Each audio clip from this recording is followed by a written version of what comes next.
يروي هذا الفيلم قصة علاقة غير مألوفة بين رسام شاب يدعى ماتياس وامرأة أكبر منه سناً تدعى ميرل، وهي أيضاً من عشاق الفن. عندما يبدأ الفن والحب بالامتزاج، تتلاشى الحدود بينهما تدريجياً حتى تصل إلى نهاية مليئة بعلامات الاستفهام. العلاقة التي بدت بسيطة في البداية تحولت ببطء إلى شيء يصعب على كليهما فهمه. تبدأ القصة في معرض فني يملكه ماتياس، حيث شوهد وهو يحاول التواصل مع ميرل، وهي امرأة مهتمة بشراء لوحته. اتفقا على اللقاء في مكتب ميرل، وطلب من ماتياس إحضار اللوحة. كان هذا اللقاء بداية علاقة لم يتخيلها من قبل. توجه ماتياس إلى مكتب ميرل حاملاً لوحته، لكن قبل لقائها حاول عرض اللوحة على معرض آخر، إلا أن المعرض لم يكن مهتماً بشرائها. يظهر هذا الرفض بشكل متزايد أن ماتياس في ظروف صعبة كرسام شاب. التقى ماتياس أخيراً بميرل وعرض عليه اللوحة. تأملت ميرل اللوحة بعناية وأبدت رغبتها في شرائها، ولكن بدلاً من إتمام الصفقة في المكتب، طلبت ميرل من ماتياس مرافقته إلى منزله لعرض اللوحة على الحائط الذي اختاره. من تصرف ميرل بدا واضحاً أن اهتمامها باللوحة لا يقتصر على قيمتها الفنية فحسب، فوافق ماتياس على طلبها. عندما وصل إلى المنزل، طلبت ميرل من ماتياس الوقوف في إحدى زوايا الغرفة ممسكاً باللوحة للتأكد من ملائمة موضعها وحجمها للحائط الذي اختارته. جعل جو منزل ميرل الهادئ ماتياس يبدأ برؤية جانب آخر من حياة المرأة. بعد أن شعر ماتياس بارتباطه باللوحة، احتفلت ميرل به معه في جو أكثر استرخاء. بدأت ميرل تظهر اهتماماً وتعاطفاً مع ماتياس، لكن ماتياس ظل صامتاً. ولم يبدو أن ماتياس يستجيب كثيراً للاهتمام الذي أولاه إياه ميرل، بل إن برود موقفه جعل علاقتهما تبدو أكثر غموضاً. في صباح اليوم التالي استيقظ ماتياس من نومه وبدأ ينظر إلى خزانة الملابس المليئة بالملابس الفاخرة والمرتبة بعناية. بدا وكأنه يتفحص كل شيء بفضول. كان سولاً في عالم مختلف تماماً عن عالمه. بعد فترة وجيزة ظهر ميرل ودعا ماتياس لتناول الإفطار معاً. أثناء تناولهم الطعام، واصل ميرل مراقبة ماتياس الجالس أمامه بنبرة حازمة، ثم قال له أن يتعلم اللطف واحترام من حوله. عند سماع هذه الكلمات بدا ماتياس متفاجئاً، فقد شعر أن كلمات ميرل كانت بمثابة تحذير مبطن، وفي الوقت نفسه أظهرت أن ميرل بدأ يحاول تغيير موقفه. بعد الإفطار اصطحب ميرل ماتياس إلى غرفة خاصة كان قد أعدها. كانت هناك لوحة قماشية فارغة جاهزة في الغرفة. طلب ميرل من ماتياس أن يرسم نفس اللوحة التي اشتراها سابقاً. من طلبه كان واضحاً أن ميرل أراد التأكد مما إذا كانت اللوحة التي يبيعها ماتياس من عمله حقاً أم لا. أراد أن يرى قدرات ماتياس مباشرة دون الاعتماد فقط على اللوحة التي اشتراها. في فترة ما بعد الظهر وجد ميرل ماتياس نائماً دون أن يبدأ في الرسم.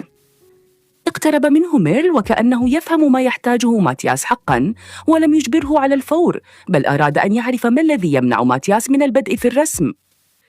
في صباح اليوم التالي قبل أن يغادر، ترك ميرل قطعة نقدية على الطاولة على أمل أن ينهي ماتياس مهمته قريباً. بعد فترة وجيزة بدأ ماتياس أخيراً في العمل على اللوحة، وبدأ ببطء في إعادة إبداعه إلى اللوحة الفارغة.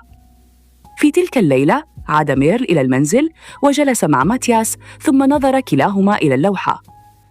انتهى ماتياس من الرسم في صمت، وبدا أن ميرل قد وجد إجابة لشكوكه حول قدرات ماتياس. لكن في الليل استيقظ ماتياس من نومه بعد سماعه صوت غناء قادم من غرفة المعيشة. خرج ببطء من الغرفة محاولاً معرفة مصدر الصوت، ليجد ميرل يغني وحيداً.